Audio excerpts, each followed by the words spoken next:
ఇదిగో ఇక్కడే వేసుకుందామని తీసుకొచ్చావా? ఆ గదిలోకి వెళ్ళేసుకో. ఓ ఫంక్షన్కి వెళ్తున్నాను, ఏమిద్దాము అని వీడిని అడిగాను. చీరిద్దాం అన్నాడు. ఇది తీసుకెళ్ళి గాయత్రికి పో. నువ్వేవచ్చు కదా. నేను ఇస్తే తను తీసుకోదు, నువ్వు తెచ్చానని చెప్పి నేను తెచ్చానంటే అసలు నమ్మదా బాబు.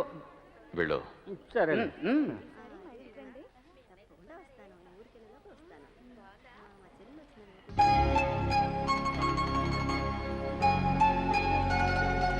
అయ్యో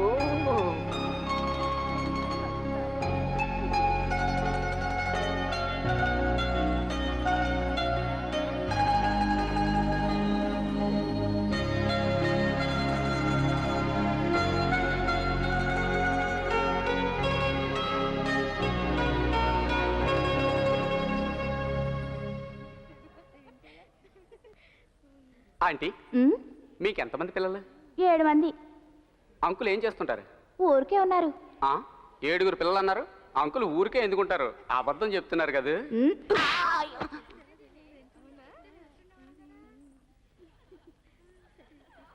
ఏమండి, ఆ అమ్మాయిని అందరిళ్లలోనూ చూశాను. చేతిలో వీణ పట్టుకుని కూర్చుంటుంది. ఎప్పుడు చూసినా దిగులుగానే ఉంటుంది. ఎందుకని?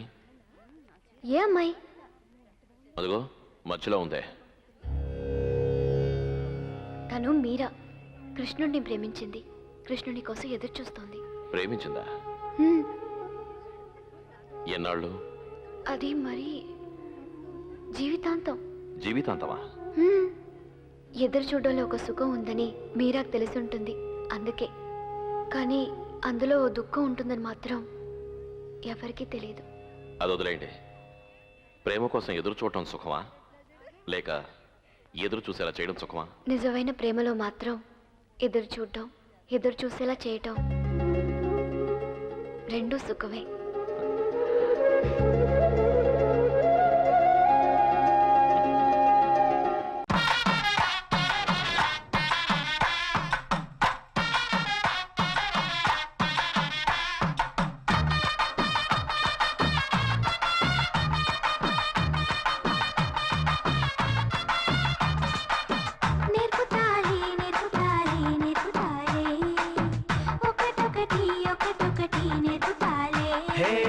నేర్పుతుంటే నేర్చుకుంటా కన్నె భామ.